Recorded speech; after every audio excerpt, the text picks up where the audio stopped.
Hello, this is Gilbert Gottfried. Welcome back to my Gilbert Gottfried's Outspoken A.S.M.R.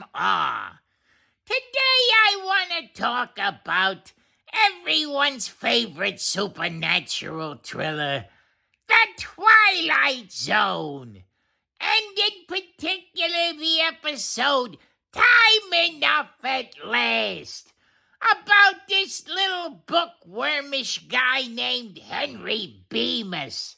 Well, let me tell you a little bit about Henry. He was a bank clerk, and he was always getting in trouble for reading. His boss called him a reader. He said, "Mr. Bemis, you're a reader." And then one day on his lunch break, Henry Bemis went down into the vault. And he was down there reading a book, and then all of a sudden the big one drops. The atomic bomb. And it blows up the whole town and city, including his horrible wife, Helen, who crossed out all the lines in his poetry book. What a tramp! I couldn't believe it, poor Bemis. And then throughout the episode, he's wandering amongst the ruins of the post-apocalypse, and then he discovers the library. And he thinks to himself, well, I've got enough food, I've got enough cigarettes, I can just hang out on the couch and, go through life, or what's left of it. But my question is, how come he's not dying of radiation poisoning? If he was at ground zero, there'd be enough radiation to kill an elephant. So he'd be dead, and he'd be melting from the inside out. You ever see Chernobyl on that HBO show? That's a bad way to go, let me tell you.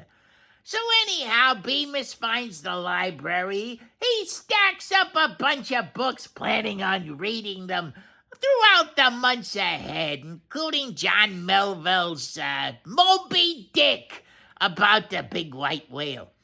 And then he bends over inadvertently. And when he does, his glasses fall off his face and smash on the dirt below. Now he can't read, and he says, "There was time. 'Tisn't fair. There was time. All the time in the world. But there wasn't time, 'cause his glasses were broken. Now he can't read." I'm just saying. Tragic and ironic. That Rod Serling, he knew how to write a story, let me tell you. You know, at the same time on another network, John Newland was producing a show very similar, One Step Beyond. Only it didn't have the pizzazz that The Twilight Zone did, especially the one with Henry Bemis, the bookworm. He was very bookwormish. Anyhow, I hope you've enjoyed Gilbert Gottfried's Outspoken A.S.M.R, Autonomous Meridian Response, and I hope it dulled and quieted your nerves and you was able to sleep comfortably. Anyhow, stay tuned for more.